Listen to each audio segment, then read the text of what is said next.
कि बड़े ही कमाल की बात की है किसी ने, कि बड़े ही कमाल की बात की है किसी ने, कि शौक को अपने पाला नहीं जाता और कांच के किचियों को कभी हवा में उछाला नहीं जाता।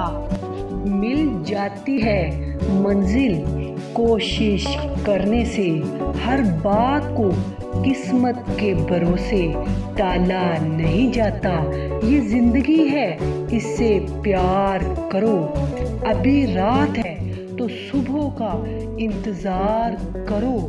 वो पल भी आएगा मेरे दोस्त, वो पल भी आएगा जिसकी तुम्हें ख्वाहिश है। बस अपनी मेहनत पे भरोसा और अपने रब पे हमेशा एतबार करो।